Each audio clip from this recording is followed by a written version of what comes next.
हमारी thriller genre की picture तो सब लोग देखते आ रहे हैं। हम लोग को भी एज ए डायरेक्टर ऐसा ऐसी उनके अंदर ऐसी बात थी कि हम लोग डिफरेंट टाइप का सब्जेक्ट करें, और हम लोग ने सब्जेक्ट सुना, बहुत अच्छा लगा, और हम लोग ने सोचा इस टाइप की फिल्म करते हैं, क्योंकि राइट एक्टर मिलना बहुत ज़रूरी है। राइट एक्टर हमको मिल गए कपिल, तो हम लोगों ने सोचा कि ये सब्जेक्ट हम लोग कॉमेडी बना। चलिए, किसी का ये भी कहना था कि सर कपिल शर्मा का फेम इतना बढ़ गया है कि उन्हें बॉलीवुड मूवीज में आने चाहिए अब्बास के साथ, तो is it true also sir that Bollywood आना ही चाहिए? हाँ ही गए वो सर, मतलब नहीं है क्या, किसी ने क्या कहा? Sir there were people who been saying कि हाँ the fame has been getting conquered on a huge level, तो उनको बॉलीवुड मूवीज में भी आना चाहिए, गुड कॉमेडी जॉनर। सर ये लोगों का प्यार है, और मेरे लिए बहुत बड़ी बात है कि मैं पहली फिल्म जो है अब्बास मस्तान सर के साथ कर रहा हूँ। इनकी फिल्म देखी थी बाजीगर पहली बार मैंने, तो शाहरुख आते हैं जब घोड़े पे और म्यूजिक आता है बाजीगर में, तो मैंने नहीं कभी जिंदगी में सोचा था कि मुझे ये लोग कभी मुझे कास्ट करेंगे फिल्म में, तो मेरे लिए तो बहुत बड़ी बात है। अच्छा कपिल, आपने इनको कॉमेडी की तरफ मोड़ा है जी, और एक्शन भी देखने को मिलेगा क्योंकि इनका जॉनर जो है वो एक्शन में। सर ये ना एक्चुअली लेबल लग जाता है इंडस्ट्री में कि अब आप देखिए अब्बास मस्तान सर की जितनी भी आप फिल्में देखेंगे आपको कॉमेडी कभी भी मिसिंग नहीं मिलेगी। आप अगर बाजीगर देखें, खिलाड़ी देखें, बादशाह देखें आप, तो ये लोग बना देते हैं ऐसा, अदरवाइज ये नहीं है। मुझे ये लगता है कि जिसको रोटी बेलनी आती है वो चाहे कुलचा बेले, चाहे भटूरा, चाहे चपाती, तो वो कुछ भी कर सकते हैं। सो डायरेक्शन उनको पता है, उनको म्यूजिक की सेंस है, उनको स्टोरी की सेंस है। सो कॉमेडी हमेशा उनकी फिल्मों में रही है। हाँ, इस बार ये नया कि आउट एंड आउट कॉमेडी जो है उन्होंने पहली बार करी है, क्योंकि इससे पहले मिला भी नहीं ना उनको। तो घर वाला एक्शन देखने को मिलेगा कभी? स्टैंड अप कॉमेडियन, तो अभी आप जब एक्टर बन गए हो तो आगे चल के आप सारे जॉनर्स को सर बिल्कुल मैं ट्राई करूंगा। मुझे अब्बास भाई ने ये भी कहा कि तुम्हें एक्शन सीखना चाहिए, क्योंकि आगे चल के हम लोग कुछ ऐसा प्लान कर सकते हैं। पर मुझे ये लगता है कि स्टैंड अप कॉमेडी से लोग मुझे जानते हैं। मैं सीरियस थिएटर करता रहा हूँ 10-12 साल, उसका किसी को पता नहीं एक्चुअली, क्योंकि जो ऑब्वियसली जब आप टीवी पे काम करते हो, जब करोड़ों लोग एक साथ देखते हैं, तो जो चीज़ आप करते हो वही दिखती है और वही उसी में लोग आपको मानते हैं। सो मुझे बड़े सालों बाद इसमें एक बड़ा क्लाइमेक्स सीन है जो हमारा, उसमें मुझे थोड़ा गंभीर और इमोशनल सीन भी करने का मौका मिला। तो फिल्म में सारे रंग हैं एक्चुअली, पर ये है कि मेन जो हमारी फिल्म है वो कॉमेडी है, तो मज़ा आएगा लोगों को। कपिल 70 mm पर पहली बार आप नजर आएंगे, 70 mm पर कॉमेडी करते हुए।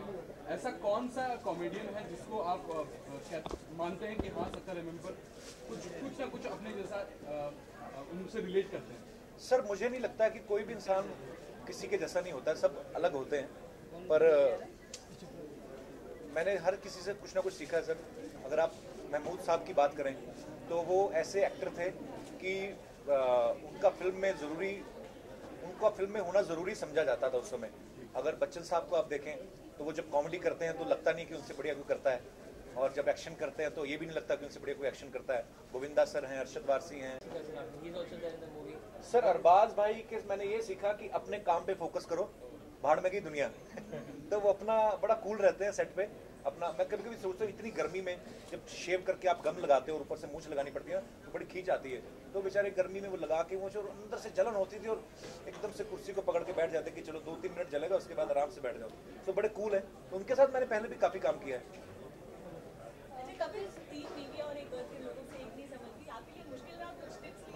I am enjoying. ये रियल लाइफ में हो तो बड़ा पंगा है। ये अगर 3 बीवियां और होती भी नहीं होगी, मुझे नहीं लगता किसी की होती होगी।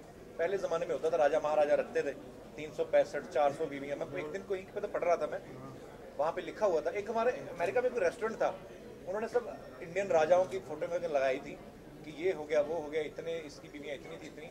मैं सोचूं अंग्रेज तभी घुस गए भारत में, क्योंकि ये तो इसी चक्कर में बिजी रहे होंगे। पर नहीं, it's a very tough thing कि, पर हाँ ये फिल्म है तो एक लाइट मूड रहता है, ऑब्वियसली मैं एंजॉय करूंगा क्योंकि ये फिल्म है। सो मज़ा आया फिल्म करके। कपिल सर, वैसे तो आप अपने शो पे जैसे जब स्वच्छता अभियान आया था तो उसको दिखाते थे, अब ये जो इनिशिएटिव है जिसके लिए आपने बताया, तो आप इसको भी अपने शो पे प्रमोट करेंगे? जी, आप अगर आप देखें तो ये भी स्वच्छता अभियान का ही एक हिस्सा है, बिकॉज हम लोग अगर स्वच्छ भारत की बात करते हैं तो ये सब चीज़ें भी उसी में आती हैं। बिकॉज ये गणपति विसर्जन जो है मोस्टली मुंबई में ज़्यादा मनाया जाता है, महाराष्ट्र में मनाया जाता है। सो अगर हम लोग महाराष्ट्र में ये प्रण कर लें कि हमें अपना, क्योंकि हमें यहीं पे रहना है, तो अगर हम लोग इसको साफ नहीं रखेंगे तो कौन रखेगा? कोई बाहर से आके तो रखेगा नहीं। अगर हम लोग कभी बाहर जाते हैं तो सबसे पहली चीज़ हम लोग ढूंढते हैं कि चॉकलेट खा के भी रैपर ढूंढने के लिए कि डस्टबिन कहाँ है, लेकिन अपनी कंट्री में हम लोग लिबर्टी ले लेते हैं ये। तो मुझे लगता है लोगों में अवेयरनेस आ गई, अभी पूरी तरह क्लीन तो नहीं हुआ है और होगा शायद आने वाले सालों में, लेकिन इतनी अवेयरनेस लोगों में आ गई है जो मोदी साहब ने भी इनिशिएटिव लिया कि लोग अभी कहीं कचरा फेंकने से पहले फेंक देते हैं अभी भी, लेकिन अभी आसपास देखते हैं कोई देख तो नहीं रहा, तो धीरे धीरे मुझे लगता है वो चीज़ भी कम हो जाएगी। कपिल सर, सब सारे फिल्म अपने प्रमोट करने के लिए आपके सेट पे आते हैं, आपके शो पर आते हैं, क्या कपिल किसी के सेट पे जाने वाले हैं या अपने ही सेट पे किस अंदाज से promote मैं आपके पास आया हूँ ना, इसीलिए तो एक्चुअली हम लोग जा रहे हैं कुछ एक, जैसे हमारा शो कॉमेडी है तो टचवुड बहुत पॉपुलर शो है, लोग देखते हैं, पर कुछ लोग जो म्यूजिकल शोज देखते हैं जिनको म्यूजिक भी पसंद है और अलग टाइम स्लॉट्स पे जो शोज आते हैं, हम लोग ऑलरेडी अभी एक NTV पे एक शो है द वॉइस, उसमें जाके आए हैं, अभी हम लोग इंडियन आइडल में जाने वाले हैं, डांस इंडिया डांस में जाने वाले हैं, सो हर तरीके के शोज जो है, तारक मेहता का उल्टा चश्मा उसमें भी जाएंगे, बिकॉज हर एक शो की अपनी अपनी खासियत है, सब जगह जाएंगे हम लोग। कपिल कोई नई चीज सीखी आपने जब अभी अब्बास मस्तानी भाई साहब? सर मैंने रोमांस करना सीखा एक्चुअली, पहले तो मैं बदतमीजी करता था, फ्लर्ट करता था अपने सेट पे, पर मैंने देखा है कि ग्रेसफुली रोमांस आप कैसे करते हो, और ये मुझे मुस्तान भाई ने पहली बार बताया। हम राजस्थान में शूट कर रहे थे तो मेरे साथ मंजरी थी और सिमरन थी, उनके साथ शूट कर रहा था मैं, तो मुझे डर लग रहा था यार, मैं किसी की बहू बेटी को कैसे पकड़े यार, ऐसा नहीं अच्छा लगता है। तो मेरे को मुस्तान भाई ने कहा कि नहीं नहीं तुम हीरो, तुम्हारी हीरोइन है, फिर मेरे दिमाग में आया यार ये तो हम तो आए इसीलिए इतनी दूर से फ्लाइट लेकर राजस्थान में, तो थोड़ी देर बाद फिर मुझे पता चला कि नीचे कब्रें थी लेकिन बड़ा खूबसूरत था, तो मेरे मन में ये भी आया कि नीचे आदमी सो रहे हैं यार बेचारे, जो उनके ऊपर चढ़ के हम लोग समंदर तू किनारा मैं कर रहे हैं, पर नई चीजें सीखने को मिली, क्योंकि ये कैमरा के आगे आपको जो आपकी स्क्रिप्ट में लिखा है वो आपको करना पड़ेगा और आपको यू हैव टू बी, सो मैंने बहुत बड़ी सारी चीजें सीखी सर उसमें।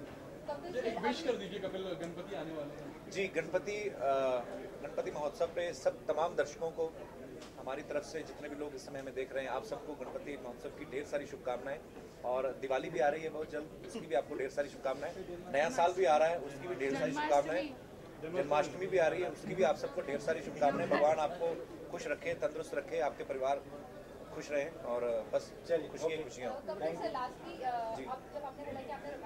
पहले एक बात बताओ, स्कूल नहीं गई आप आज? बड़ी छोटी सी जर्नलिस्ट है यार। 6 बजे। ओके कपिल सर, आप अभी आपने बोला कि आपने रोमांस सीख लिया, तो अभी आप शिमोना को साथ रोमांस करेंगे या फिर अभी भी उनको ऐसे ही? आशा, you're talking about that girl who comes in TV? नहीं यार, वो उसका अपना मजा है, क्योंकि आप जितना भी, मेरे को लोग बड़ा बोलते हैं कई बार कि आप अपनी बीवी को इतना तंग क्यों करते हो, पर एंजॉय भी उसी चीज को करते हैं, यूनिवर्सल ट्रूथ है ये। कम से कम हमारा कल्चर ऐसा तो है कि एक ही बीवी के साथ रहते हैं, दूसरे लोग तो वो कैलेंडर की तरह बीवियां बदलते हैं बाहर दूसरे देशों में, अगर आप देखो तो ये मुझे लगता है कि मैं नहीं बदलूंगा, मैं उसके साथ ऐसे ही रहूंगा, वो भी तो मुझे मारती है, उसके बारे में कभी नहीं पूछा किसी ने। कपिल कलर्स पे और एक शो आ गया कॉमेडी नाइट जी, तो बहुत सारी अटकलें हैं कि अब कपिल का शो ऑफर हो जाएगा और वो शो भी वही टाइम स्लॉट पे आ रहा है सैटरडे के टाइम पे, तो संडे का स्लॉट भी वही शो फिल करेगा, तो इज इट ट्रू? नहीं, ये बिल्कुल सच नहीं है, हमारा शो संडे को आता है, और क्योंकि हम लोग ट्वाइस इन ए वीक थे पहले, तो वो सैटरडे हम लोगों ने छोड़ दिया स्लॉट, बिकॉज 26 एपिसोड की सीरीज बनाई थी ये, टचवुड लोगों का इतना प्यार मिला तो हम 200 एपिसोड के आसपास पहुंच गए हैं, सो फिल्म भी थी करने के लिए, आगे और भी प्रोजेक्ट्स हैं, तो मुझे लगा कि क्वालिटी मेंटेन रहनी चाहिए ना कि क्वांटिटी। मैं प्रोड्यूसर जरूर बनाऊं अपने शो का, लेकिन मेरी प्रोड्यूसर वाली सोच नहीं है, मैंने अपने पैसे आधे कर लिए, लेकिन शो मैंने मनसी ने वीक किया ताकि लोग एंजॉय करते रहे, देखते रहे, वो अलग शो है, वो उसका फॉर्मेट अलग है, वो सैटरडे को आएगा और हमारा संडे को। चलिए, थैंक यू सो मच, आप सबका बहुत बहुत शुक्रिया। Thank you so much.